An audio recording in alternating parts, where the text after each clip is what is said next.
Ceylan gözlerine kurban olduğum Tanrı selamımız almaz mısınız? Almaz mısınız? Mevlam bizi süs için mi yarattı? Dost gel demeyince gelmez misiniz? Mevlam bizi süs için mi yarattı?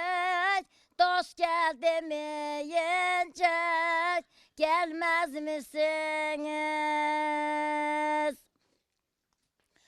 Gurbete gidenler arzunu alır, kimisi de gider, kimi